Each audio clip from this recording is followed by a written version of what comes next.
नमस्कार, लोकसंदेश न्यूजमध्ये आपलं स्वागत। मी अश्विनी। चला तर पाहूया आजच्या विशेष बातम्या। पुणे शहराच्या धायरी परिसरातील श्री ज्वेलर्स या सराफा दुकानावर हजारो महिलांची कोट्यावधी रुपयांची फसवणूक केल्याचा आरोप समोर आलेला आहे। पीडित महिलांनी सांगितलं आहे की दुकानाच्या मालकाने त्यांना सोने आणि फ्लॅट देण्याचे आमिष टाकून मोठ्या प्रमाणात पैसे जमा करून घेतले। त्यासोबतच भिशी, चिटफंड या माध्यमातून लोकांकडून पैसे गोळा करण्यात आले। आतापर्यंत नोंदवण्यात आलेल्या तक्रारीनुसार सुमारे 2 ते 2.5 कोटी रुपयांची फसवणूक झाल्याचं स्पष्ट झालेलं आहे। मात्र जसजसे हे प्रकरण उघड होते आहे तसतसे अधिकाधिक महिला आणि पुरुष पुढे येऊन तक्रारी करत आहेत। त्यामुळे फसवणुकीची एकूण रक्कम आणखीन वाढण्याची शक्यता आहे। पोलिसांनी टाळाटाळ केली। आमदाराच्या हस्तक्षेपानंतर दाखल झाली तक्रार। पीडितांच्या म्हणण्यानुसार जेव्हा ते पोलीस स्टेशनमध्ये तक्रार दाखल करण्यासाठी गेले होते तेव्हा पोलिसांनी तक्रार दाखल करण्यास आळस केला। प्रकरण टाळण्याचा प्रयत्न केला। अखेर स्थानिक आमदाराने हस्तक्षेप केल्यानंतर पोलिसांनी अधिकृत तक्रार नोंदवली। या घटनेमुळे परिसरात तीव्र संतापाची लाट उसळलेली असून नागरिकांनी प्रशासनाकडे आरोपीच्या विरोधात कठोर कारवाई करण्याची मागणी केली। लोकसंदेशसाठी पुणे जिल्हा प्रमुख पारस मुत्ता यांचा रिपोर्ट। माझं नाव मंदा भाऊसाहेब बुले आहे। आम्ही जाधवनगरला राहतो की दहिवळ जे आहे विष्णू दहिवळ आहे यांनी आमची एवढी मोठी फसवणूक केली आहे। माझी जवळजवळ आज 9 लाखाची रक्कम आहे त्याच्याकडे। आम्ही सोनं तारण म्हणजे सोनं ठेवलेलं होतं त्याला आत्ता आम्ही आल्याच्याही नंतरून म्हणलं होतं तर तो म्हणला की दुकान चालू होणार आहे की दुपारून चालू होणार आहे इकडून चालू होणार आहे असा बोलला। मी मीडियाला एवढंच सांगेन की आमचं सोनं ना म्हणजे आमची रक्कम आम्हाला मिळाली पाहिजेत कारण तर आम्ही हातावर म्हणजे काम करून जगणारी माणसं आहेत कारण तर आमच्या हातावरचं पोट आहे। असं नाही की आम्हाला कुठल्या नोकरीचा पैसा आहे किंवा असं काही मी भाजीचं काम करते त्याच्यामुळं आम्हाला घ्यायला न्याय मिळालाच पाहिजेत कारण तर दहिवळ तुम्ही कुठूनही शोधून आणा पण त्याला शोधून आणा आणि आम्हाला न्याय द्या कारण तर आमची रक्कम लय मोठी माझे 9 लाख रुपये आहेत सगळे। साधारणतः किती वर्षापासून हे दुकान सुरू आहे? म्हणजे हे जवळजवळ 10-12 वर्ष झालं आम्ही ते दुकान इथं होतं त्याच्यामुळं म्हणजे आमचं पण असं विश्वास होतं कारण जसं दुकान आहे तसं म्हणजे आम्ही सोनं करत पण होतो त्यांच्याकडं आणि असं ठेवत पण होतो। साधारणतः किती रक्कम असेल ताई अंदाजे? पूर्ण रक्कम तर सगळ्या महिलांची मिळून म्हणजे आतापर्यंत तर 2 ते 2.5 कोटीची झालेली आणि काही महिलांना माहिती नाही अजून म्हणजे ह्याच्यापेक्षा म्हणजे 4 ते 5 कोटी रक्कम सगळी त्यांनी एवढी रक्कम घेऊन की तो फरारी झालाय।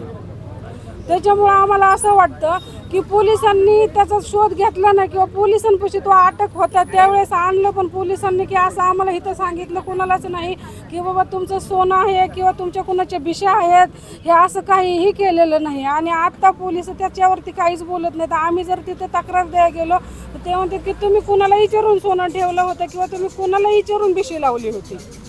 त्याबद्दल काय तुम्ही पावत्या वगैरे घेतला का पैसे जमा करताना किंवा काय? हो घेतलेले आहेत ना पावत्या आमच्याकडे पावत्या आहेत सगळ्या ऑनलाइन प्रूफ आहे आमच्याकडे। किसन देवीदास खैरे। तुमची किती रक्कम आहे काका? 22 लाख। आणि किती दिवसापासून म्हणजे तुम्ही म्हणजे जमा ठेवीच्या स्वरूपात देत होतात?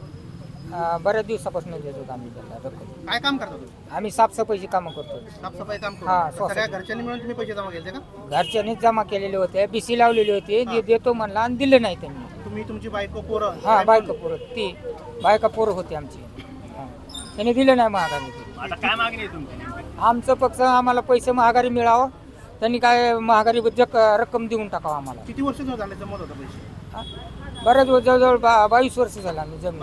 हा आणि एवढा विश्वास का ठेवला? पहिले काय विश्वास ते काय म्हणला माझ्या स्वतःचा प्लॉट एक म्हणला दुसऱ्याचा प्लॉट दाखवायचा तो दिमानाचा माझीच ही सगळं प्रॉपर्टी आणि तिकडे विजयनगरला पण त्याचा भाऊ आहे विजयनगरला पण तिथं दुकान आहे त्याचं त्या भावाकडे गेलं तर भाऊ काय म्हणायला लागला ते माझ्याकडे येऊ नका ते भाऊ जाणं ते जाणं ते त्यांनी काय मला सॉल्व केलेलं नाही आम्हाला सॉल्व केलेलं नाही ते त्या ताई पण होत्या ताईला पण तिथं नेलं ताईला महागारी लावलं म्हणलं किशोर पकड्याला गेलो घेऊन मग किशोर पकड्याने सॉल्व केलं ते। तुम्हाला काय आम्ही दाखवलं होतं म्हणजे काय देणार होतं तुम्हाला?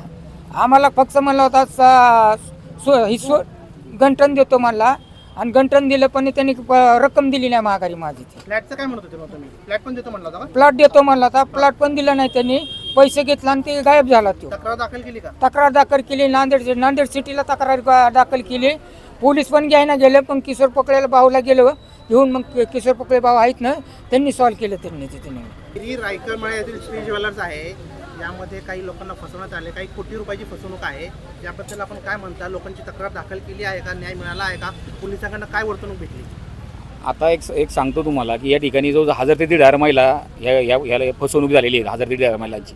2 महिने 2 ते 2.5 महिन्यापूर्वी त्यांनी स्वतःच्या दुकानावर दरोडा टाकण्याचा बनाव केला होता आणि तो बनाव त्यांनी त्या ठिकाणी तो बनाव केला आणि त्याला पोलिसांनी पकडलं पण त्यांना ते निदर्शन आलं की ह्यांनीच तो दरोडा टाकलेला आहे, तरी स्वतःला लगेच सोडून दिलं दुसऱ्या दिवशी. तेव्हा महिलांना काय वाटतं दुसऱ्या दिवशी तो लगेच कामावर रुजू झाला आणि त्यांना सांगितलं काय घडलेलं नाही हा प्रकार, हा मी तुमचे पैसे 1 तारखेला देतो. मग त्यावेळेस सगळ्यांना तो 4-5 दिवस आधी पळून गेला 1 तारखेच्या आधी.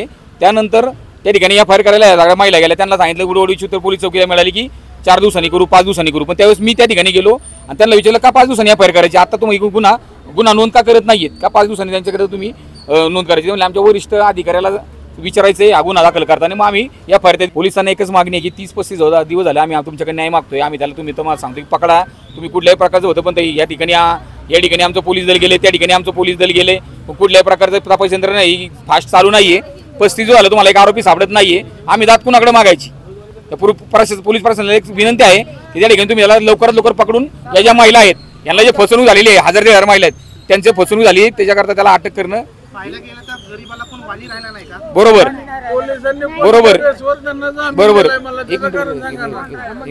दिवशी देऊ पण आम्ही त्या दिवशी आम्ही आमदारांना सांगितलं, आमचे आमदार भीमराव तापकरेंना सांगितलं.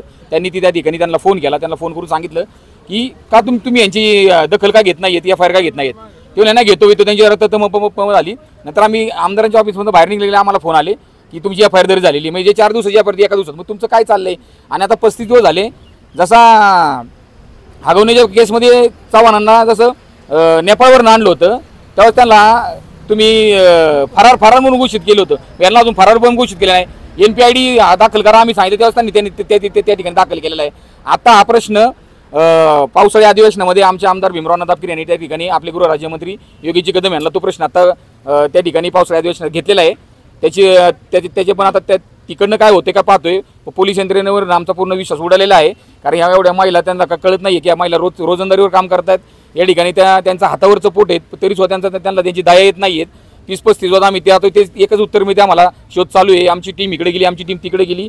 शोध तुम्ही करताय पण तो सापडत का नाहीये, तो सराईत गुन्हेगार पण नाहीये. मग एवढं आणि एक उत्तर दिलं जातं की त्याचा ज्यावेळेस मोबाईल चालू होईल त्यावेळेस त्याचे लोकेशन आम्हाला सापडेल, तेव्हा आम्ही त्याला पुढे त्यांनी मोबाईल चालू केला. पोलिसांनी कुठल्या बेसवर त्यांना जामीन दिलता?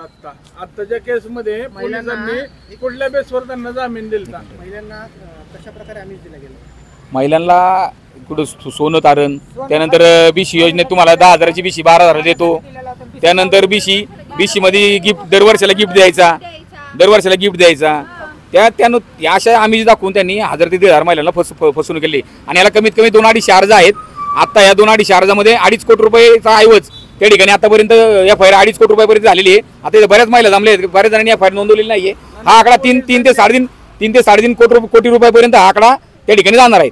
अशाच विशेष घडामोडींसाठी आमच्या YouTube चॅनलला सबस्क्राईब करा, फेसबुकला लाईक करा आणि इन्स्टाला फॉलो करा.